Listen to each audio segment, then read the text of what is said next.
Welcome to Tamil story garden. இன்னைக்கு நாம அமரர் கல்கி எழுதிய சரித்திர புகழ்பெற்ற கதையான சோலைமலை இளவரசி இந்த கதையை தான் பார்க்க போறோம். அத்தியாயம் 1, நள்ளிரவு ரயில் வண்டி. கண்ணங்கரிய இருள் சூழ்ந்த ஒரு இரவு. திட்டு திட்டான கருமேகங்கள் வானத்தை மூடி இருக்கு. அந்த மேக கூட்டங்களுக்கு இடையிடையே விண்மீன்கள் அங்கொன்னு இங்கொன்னுமா வெளியில வரலாமா வேணாமா அப்படிங்கிற சந்தேகத்தோட எட்டி பாக்குது.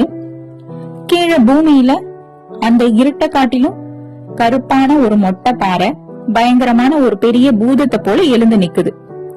அந்த பாறையோட ஓரமா 2 கருப்பு கோடுகளை போல ரயில் பாதையோட தண்டவாளங்கள் ஊர்ந்து போகுது. ஓரளவு இருட்டுக்கு கண்கள் பழக்கப்பட்ட பிறகு அதை நம்ம உத்து பார்த்து தெரிஞ்சுக்கலாம். இப்போ ரயில் பாதையோட ஒரு பக்கத்துல மனிதர்கள் அடிக்கடி நடந்து போனதால ஏற்பட்ட ஒரு ஒற்றையடி பாதை இருக்கு.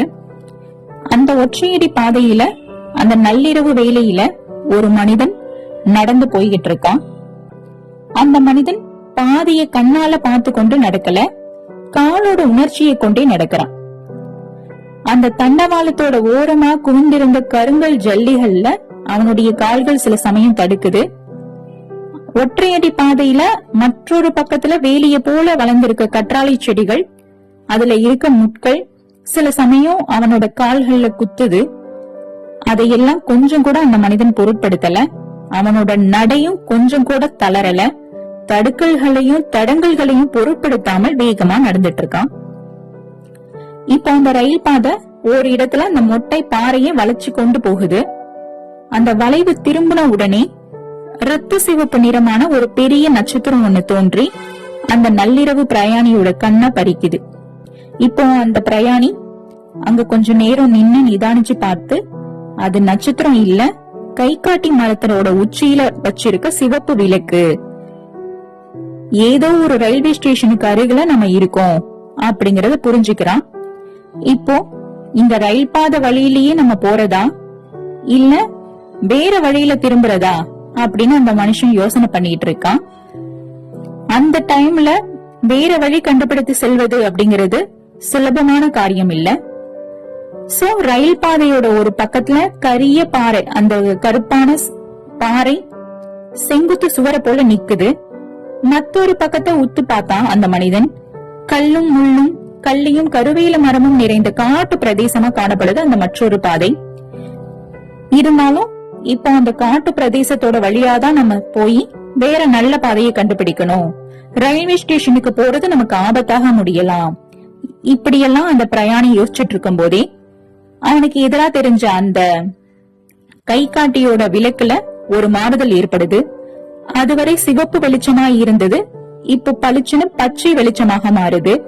அந்த மாறுதல் ஏன் ஏற்பட்டது அப்படிங்கறது அந்த மனிதன் உடனே ஊகித்து தெரிஞ்சுக்கிறான். தான் வந்த வழியே திரும்பி சில அடி தூரம் நடக்கிறான். வளைவு நன்றா திரும்பியதும் தான் வந்த திசையை நோக்கி பாக்குறான். உத்து பார்த்தா ரொம்ப தூரத்துல மின்மினி பூச்சியை போல ஒரு வெளிச்சம் தெரியுது. அது பெருசாகிக்கிட்டே வருது. அந்த திசையில இருந்து சத்தமும் கேக்குது.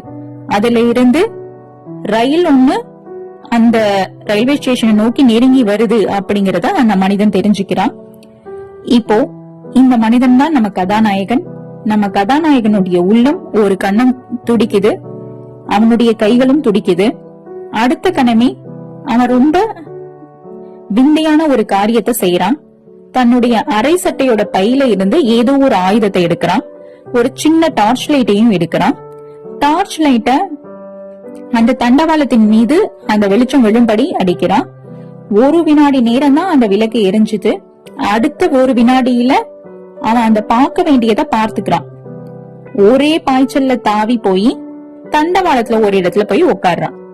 இப்ப தன் கையில இருந்த ஆயுதத்தை கொண்டு ஏதோ செய்யறான். ஏதோ ஒரு திருகை சுழற்றுவது போல ஒரு சத்தம் கேக்குது. இப்போ எழுந்து நின்னு தன்னுடைய பலம் முழுவதையும் உபயோகிச்சு தண்டவாளத்தை பெயர்த்து நகர்த்துறான். அவ்வளவுதான். அடுத்த நிமிஷம் அந்த ஆயுதத்தை வீசி எரிஞ்சிட்டு அந்த கற்றாழ வேலிய ஒரே தாண்டலா தாண்டி குதிச்சு வேலிக்கு அப்பால் இருந்த காட்டு நிலத்துல அதிவேகமாக ஓட ஆரம்பிக்கிறான். 2-3 தடவை தடுமாறி கீழே விழுந்து மறுபடியும் எழுந்து ஓடுறான்.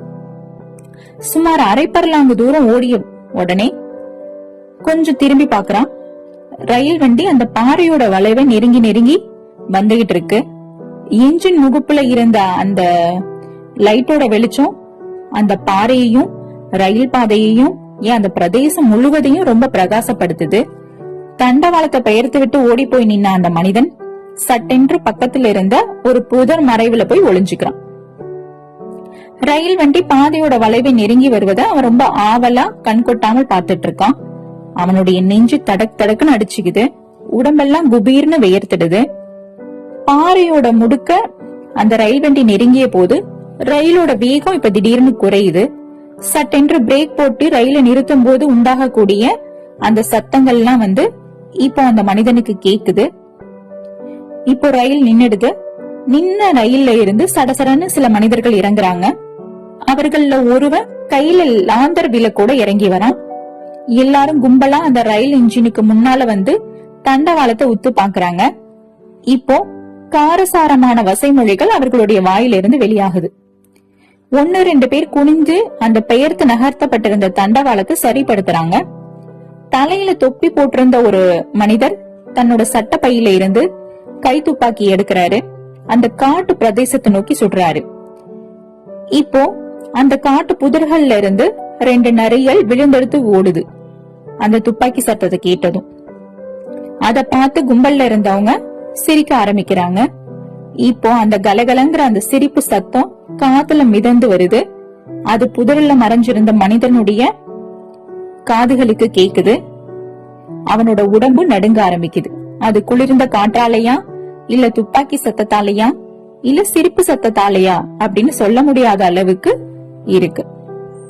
இப்போ சில நிமிஷம் நேரம் அங்கேயே அந்த மனிதர்கள் நின்னு பேசிட்டு இருக்காங்க. தண்டவாளத்துல எப்பேற்பட்ட அபாயத்துல இருந்து ரயில் தப்பியது அப்படிங்கறத பத்தி அவங்க பேசிட்டு இருக்காங்க. இப்ப எல்லாரும் திரும்பி போய் அவரவர்களுடைய அந்த பெட்டியில ஏறிக்கிறாங்க. அவங்க திரும்பி போகும்போது ஏற்கனவே ரயிலுக்குள்ள இருக்கிறவங்க தலையை நீட்டி என்ன விஷயம் அப்படிங்கறதெல்லாம் விசாரிச்சு தெரிஞ்சுக்கிறாங்க. இப்போ இது எல்லாமும் புதுல ஒளிஞ்சிருந்த நம்ம கதாநாயகனுக்கு தெரியுது. கொஞ்ச நேரத்துக்கெல்லாம் ரயிலு சத்தத்தோட புறப்படுது. இருள் சூழ்ந்த இரவு நேரத்துல கூட அந்த நீண்ட ரயில் வண்டி தொடர் போகும் காட்சி ஒரு அழகான காட்சியா இருக்கு. நின்ன இடத்துல நிலையாக இருக்கும் தீப வரிசை பாக்குறதுக்கு எவ்வளவு ரம்யமா இருக்குமோ, இப்போ அந்த தீப வரிசையானது இடம்பெயர்ந்து நகர்ந்து போயிட்டு இருக்கு அப்படிங்கிற அளவுக்கு அந்த அபூர்வமான காட்சியா அந்த ரயில் வண்டி போகிறது இருக்கு. இந்த அழகையெல்லாம் நம்ம நள்ளிரவு பிரயாணி கொஞ்சமும் விடாம ரசிச்சுட்டு இருக்கான். இப்போ அந்த ரயில் வண்டி தொடர் கடைசி பெட்டியும் தீப வரிசையோட கடைசி தீபமும் மலை முடுக்கோட திரும்பி மறையுது. அதுவரையில் அந்த காட்சிய அடங்காத ஆவலோட நம்ம நள்ளிரவு பிரயாணி பார்த்துட்டு இருக்கோம். இப்பதான் அவனுக்கு சுய நினைவு வருது. அவனுடைய மனதுல அதுக்கு முன் என்னைக்கும் அனுபவத்தை அறியாத ஒரு அமைதி அந்த சமயம் குடிக்கொள்ளுது. தான் செய்த காரியத்தால அந்த ரயில் வண்டி தொடர்ல இருந்த நூத்துக்கணக்கான ஆண் பெண் குழந்தைகளுக்கு நல்ல வேளையா எந்த அபாயமும் ஏற்படல அப்படிங்கறதுல அவனுக்கு அளவில்லாத திருப்தி உண்டாகி இருக்கு.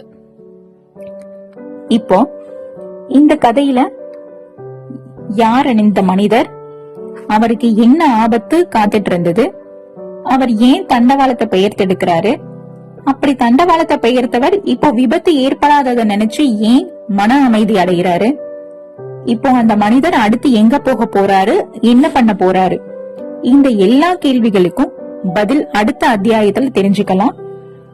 இந்த புதினத்தோட அடுத்தடுத்த அத்தியாயங்களை கேட்க எங்க சேனலை ஃபாலோ பண்ணுங்க.